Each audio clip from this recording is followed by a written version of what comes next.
Hey everyone, so this is the part 2 of silly mistakes। तो ये part 2 है हमारे सिली मिस्टेक्स का। तो आज हम जो सीखने वाले हैं वो बहुत इंपॉर्टेंट वर्ड्स हैं आपके लिए। आप 90% मैं गारंटी देती हूँ कि आप उसमें पक्का कंफ्यूज हुए होंगे और आपने गलत वर्ड्स यूज़ किए होंगे। तो चलिए अब हम नेक्स्ट वीडियो की ओर बढ़ते हैं।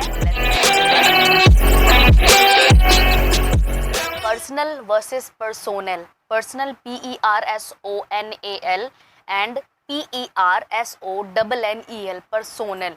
तो दोनों में डिफरेंस क्या है देखिए। पर्सोनल का मतलब होता है काम करने की फौज और पर्सनल होता है निजी। सो पर्सनल और पर्सोनल पे सेंटेंसेस देख लेते हैं। Personal PERSONAL personal means it's my personal matter, do not interfere in it. और पर्सोनल पे सेंटेंस देख लेते हैं। The personnel consisted of 198 officers and 965 man. तो पर्सोनल का मतलब होता है काम करने की फौज और पर्सनल होता है निजी। तो आई होप ये क्लियर हुआ होगा। अवॉइड वर्सेस इवेड, दोनों का मतलब सेम होता है। अवॉइड AVOID और इवेड होता है EVADE इवेड। मतलब कि सेम है बचना, लेकिन अवॉइड और इवेड में डिफरेंस ये है कि अवॉइड होता है सिंपली किसी चीज़ से दूर रहना, to stay away means you must avoid junk food. और अगर हम इवेड की बात करें तो इवेड में होता है कि आप सेंटेंस बना सकते हो he is expert in evading question, मतलब कि सवालों से बच निकलने में वो माहिर है। तो जब कोई चीज़ से आप बच निकलते हो यानी कि कन्नी काट लेना और चालाकी से भाग निकलना, तो भाग जाना, तो उसे हम कहते हैं इवेड।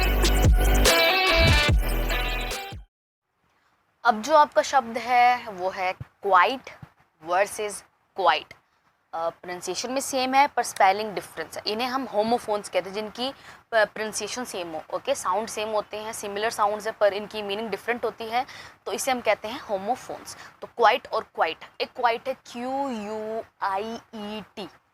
ओके, और नेक्स्ट है जो वो है QUITE। इसमें सिर्फ एक ई का डिफरेंस है, एक जो ई है वो बीच में आ रहा है और एक जो ई है वो लास्ट में आ रहा है। क्वाइट एंड क्वाइट दोनों की मीनिंग जान लेते हैं। जो QUIET वाला क्वाइट है, इसमें क्या होता है कि इसका मतलब होता है चुप, साइलेंट। जैसे कि आप बोल सकते हो कीप क्वाइट, तो यहाँ पे आप QUIET वाला क्वाइट लगाएंगे। और जो दूसरा क्वाइट होता है QUITE, ये क्वाइट है, इसका मतलब होता है वेरी मच और टू मच, यानी कि बहुत ज़्यादा। लाइक आप कह सकते हो बहुत ज़्यादा, इसको सेंटेंस में यूज़ करते हैं। She is quite good at singing, यानी कि वो गाने में बहुत ज़्यादा अच्छी है। तो बहुत के लिए आप क्वाइट लगाते हो। कोई आपसे पूछे how are you, so you can say I am quite good. तो अब जो हमारा वर्ड है वो है one another versus each other.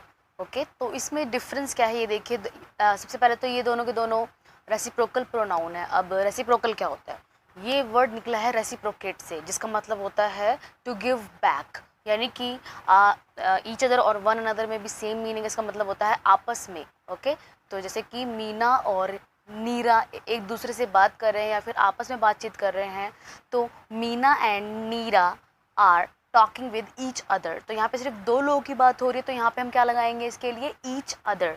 तो जब भी आप दो पर्सन की बात कर रहे हो तो वहाँ पे हम ईच अदर लगाएंगे।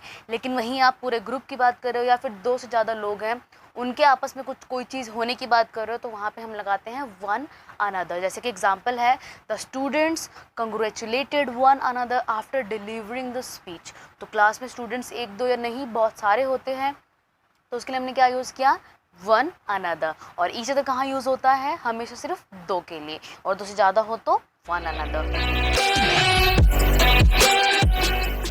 तो अब जो हमारे इस लिस्ट में वो है होम वर्सेस हाउस। बहुत बच्चे जो हैं क्लास जब मैं पढ़ाती थी उन्हें, तो वो बहुत ज़्यादा दिक्कत करते थे, वो पूछते भी थे मैम इसमें डिफरेंस क्या है। तो देखिए डिफरेंस बहुत ईजी है होम और हाउस में।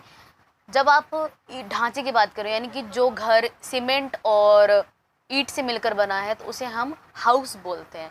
और होम कब होता है, वो जब उसमें फैमिली रहने लग जाए, तो जिसमें कहते हैं ना आप घर वाली परिवार वाली फीलिंग आए, तो वो होम हो जाता है। लेकिन सिर्फ एक खाली मकान की बात कर रहे हो आप, तो वो हाउस है। इसलिए हम हमेशा स्वीट होम बोलते हैं, क्योंकि उसमें परिवार वाली फीलिंग भी इंक्लूडेड होती है। अब है आपका रिज्यूमे वर्सेस रिज्यूम।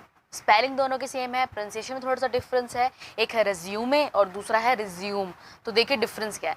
जब आप रिज्यूमे की बात कर रहे हो तो ये रिज्यूमे क्या होता है, ये एक तरह से एक आपकी पर्सनल डिटेल्स होती है जिसमें आप अपने एजुकेशनल क्वालिफिकेशन, अपने स्किल्स और अपने एक्सपीरियंस को ऐड करते हो। और जब भी आप किसी जॉब के लिए जाते हो तो जॉब एप्लीकेशन के लिए तो आपको CV या रिज्यूम की नीड पड़ती है। ओके, तो ये है रिज्यूमे। और जब आप रिज्यूम की बात कर रहे हो तो यहाँ पे बात हो रही है टू कंटिन्यू, यानी कि कोई चीज़ कंटिन्यू करने के लिए, जैसे कि आप वीडियो चला रहे हो, वीडियो को आपने पॉज कर दिया तो आप कहोगे प्लीज़ रिज्यूम द वीडियो। तो यहाँ पे रिज्यूम और रिज्यूमे में ये डिफरेंस है। रिज्यूमे आपका पर्सनल डिटेल्स होती हैं और रिज्यूम होता है टू कंटिन्यू। अब जो है वो है cease versus seize, CEASE, cease versus SEIZE। तो दोनों में डिफरेंस क्या है देखिए, एक जो सीज है यहाँ पे एक सीज और दूसरा है SEIZE। इसको सेज नहीं पढ़ेंगे, सीज पढ़ेंगे। दोनों में जो प्रोनाउंसिएशन है वो सेम है लेकिन जो मीनिंग है बहुत डिफरेंट है। जो CEASE वाला सीज है इसका मतलब होता है कोई चीज़ रुक जाना, जैसे कि the water has ceased. Okay, और जो सीज है SEIZE इसका मतलब होता है कब्जा करना, जब्त कर लेना। Like the government has seized my property, तो गवर्नमेंट ने आपकी प्रॉपर्टी को रोका नहीं है, उस पर कब्जा कर लिया है, तो उसे हम कहेंगे seize. Stationary versus stationery, pronunciation same है लेकिन स्पेलिंग में डिफरेंस है, ध्यान से सुनिएगा। STATIONARY और दूसरा है STATIONERY। तो ARY और ERY, बस A और E का डिफरेंस है। जो ARY वाला स्टेशनरी है इसका मतलब होता है कोई रुकी हुई वस्तु या फिर कुछ रुका हुआ हो, स्थिर हो, जैसे कि the train remained stationary for few moments, यानी कि कुछ समय के लिए जो ट्रेन थी वो स्थिर थी। तो यहाँ पे जब कोई रुकी हुई वस्तु के लिए आप कुछ भी रुका हुआ उसके लिए आप कुछ वर्ड यूज़ कर रहे हो तो वहाँ पे हम क्या है, उसका मतलब क्या हो जाता है, स्टेशनरी, STATIONARY। और अगर हम दूसरे स्टेशनरी की बात करें STATIONERY, तो जो ये स्टेशनरी इसका मतलब होता है कॉपी किताब, यानी जब भी आप पेन, नोटबुक, कुछ भी आपका स्टेशनरी रिलेटेड जो भी आप सामान है, स्टफ खरीदने जाते हो तो आप स्टेशनरी शॉप जाते हो। ओके, वो ERY वाला स्टेशनरी होता है।